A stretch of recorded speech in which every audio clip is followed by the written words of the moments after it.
Hey everybody, what is going on? Hexlex here. Got another Pokemon Pocket video for you. Coming at you with what a lot of people are considering to be one of the new top tier decks from the newest release. And that is of course going to be the Celebi EX deck. Starting off with the mirror match here, our list is going to be 2 Snivy, 2 Servine, 2 Serperior, 2 Celebi EX, 2 Delmise, 2 Erica, 2 X-Speed, 2 Pokeball, 2 Professor's Research, and 2 Sabrina.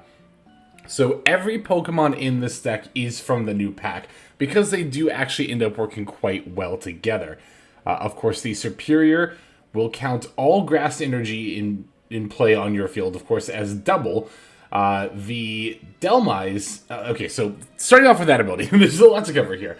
The Serperior ability is fantastic. It's kind of like a better Gardevoir, because instead of Gardevoir giving you 1 extra psychic energy per turn, this just doubles the value of each. That effectively will give you 2 extra. And it's especially helpful with, of course, the Celebi EX attack.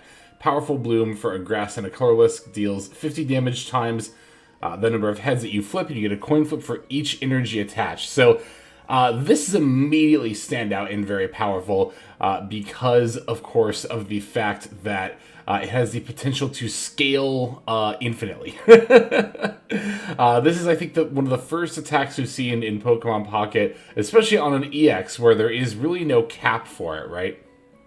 It's a lot like Zapdos EX's...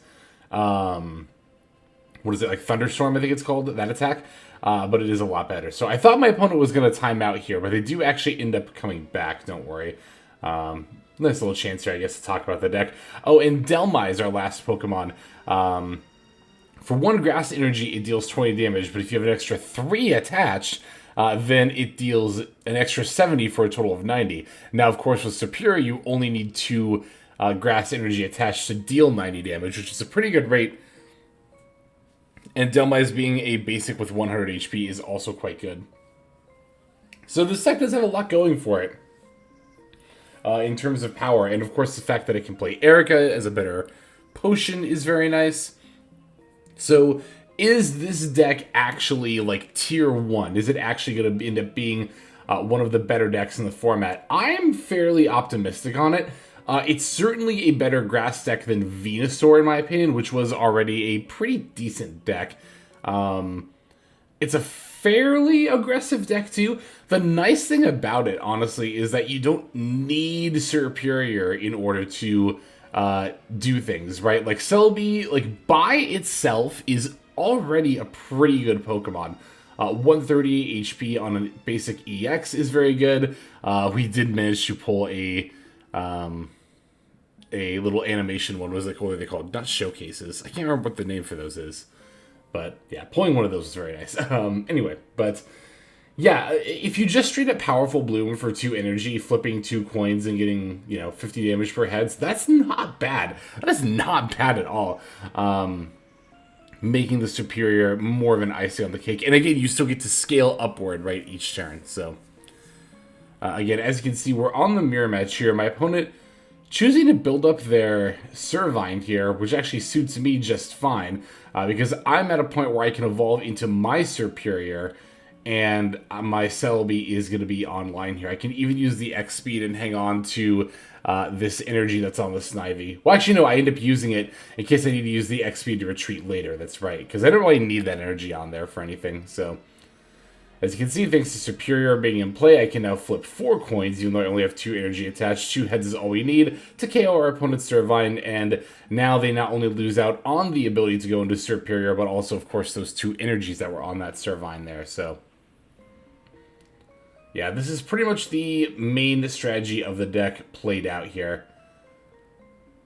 There are also a ton of different ways that you can build and play a deck like this, by the way. I could also very easily see a world where instead of like trying to ramp with Serperior and like get a bunch of energies to deal a lot of damage, you could play Celebi EX with Executor EX and just have a very, like 2 very aggressive EX grass Pokemon.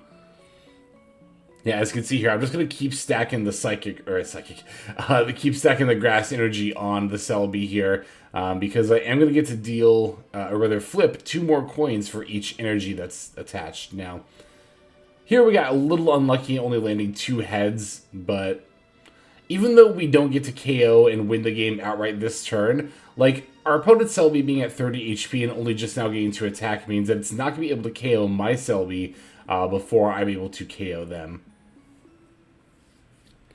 Yeah, the Serperior is one of the more interesting Pokemon I think that was released. As you can tell, if you look through the Grass Pokemon latest set, they all tend to have pretty heavy energy requirements.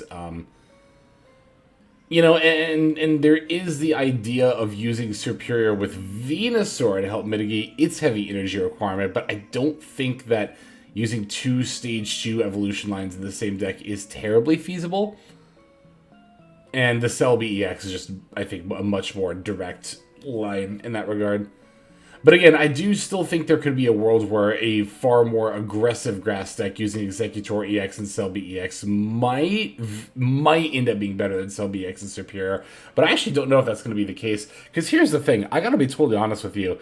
Like, I actually think this might just be a tier 1 deck. I actually think this might be on par. Like, I don't know, when you compare Celebi plus Serperior to Mewtwo plus Gardevoir, I feel like the comparison favors Celebi Serperior a little bit more, right? Like, Serperior gives a better energy output rate, and Celebi requires much less commitment to deal comparable damage. A little less, but maybe even average is out to be about the same. Anyway, just food for thought.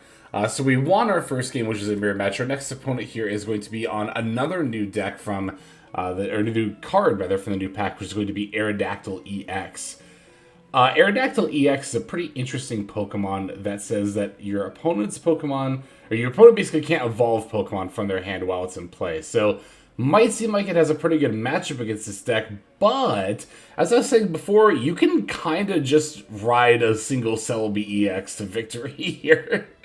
One thing I've noticed in particular is that I feel like Pikachu EX, as in from, not a new one, the one that was already out, I think Pikachu EX is the biggest winner from this expansion update, like as far as old decks that got better in this new meta, right? Because everything new that came out is like, it has not a great matchup into Pikachu EX. Aerodactyl being one of the most notable ones. Pikachu EX doesn't need to evolve at all to do its game plan, and the Aerodactyl is also even weak to the Pikachu. Gonna get red carded here, doesn't really matter. My hand actually got like slightly better as a result. Well, I think I might have had a Professor's Research in the first hand, which would have been a little bit better, but yeah. No, I think when it comes to the best cards from the new set, Celebi EX is definitely, I think, up there. Celebi EX might just be the best card for the new set. Mew EX is definitely up there as well. Particularly thinking about EX Pokemon, I think Celebi and Mew are probably the best two from the new pack. Gyarados is kind of whatever. I mean, I pulled a couple, so I'll probably try the deck out, but I kind of think it's whatever. I think Aerodactyl has a lot of interesting potential. It does. It provides a nice check to certain metagames, which I appreciate.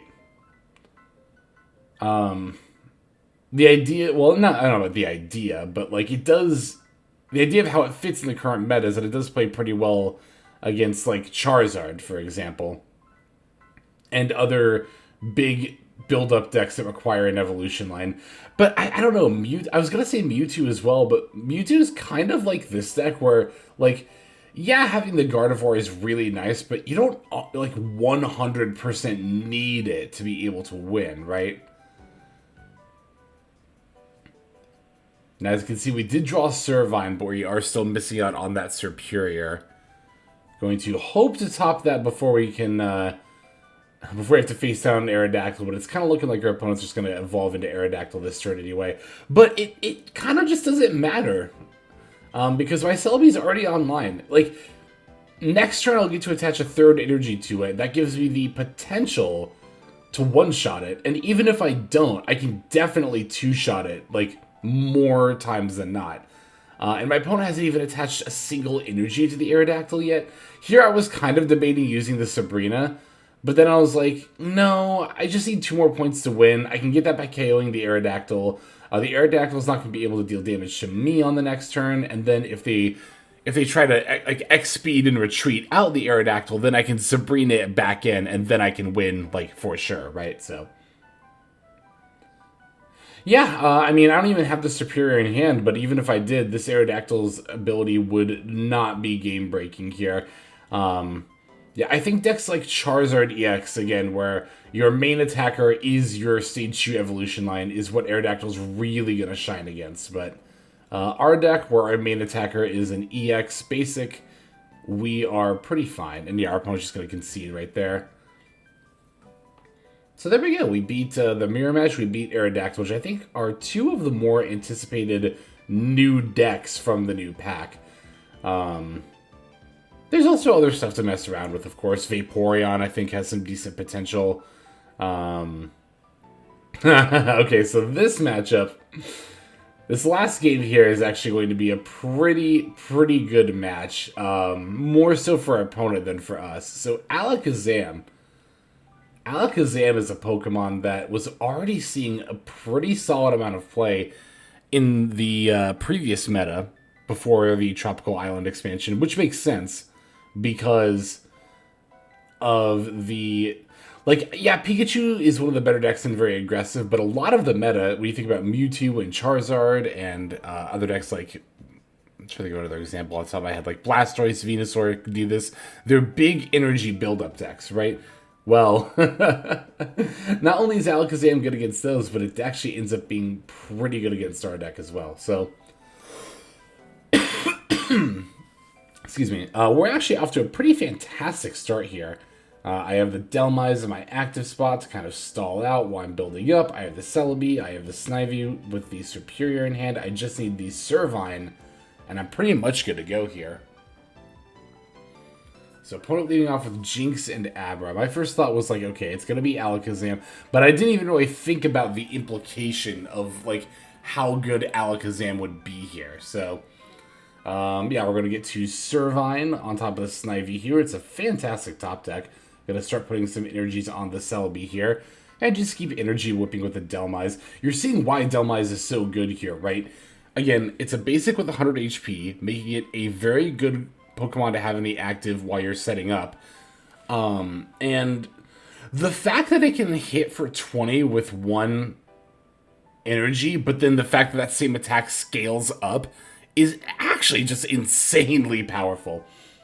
Yeah, so here you see me reading the Alakazam, and at this point, it's at this point rather that I realize I'm like, I was like, does this work the way I think it does with Serperior? I was actually considering not evolving Serperior for a second, but I was like, you know what?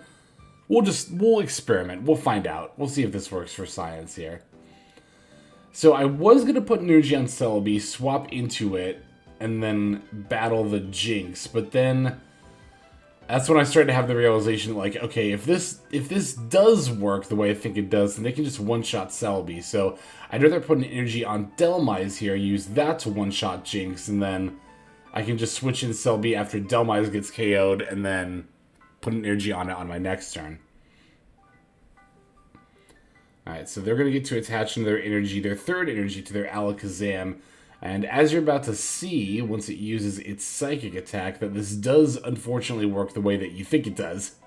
Yeah, the Alakazam Psychic will scale with the Serperior as well. So that makes it a pretty good matchup against this deck. It means it can deal 180 damage to a Pokemon with 2 energies on it, which is pretty insane. So that means I kind of have to one-shot this Alakazam, and if I don't, I'm just gonna lose here. So we get 4 coin flips. We need to land 3 heads on here. There's tails, heads, and tails. Unfortunately, we were only able to land 2 of the 3 required heads, which means the Alakazam survives and then can now one-shot our Celebi. So I'm just gonna concede here.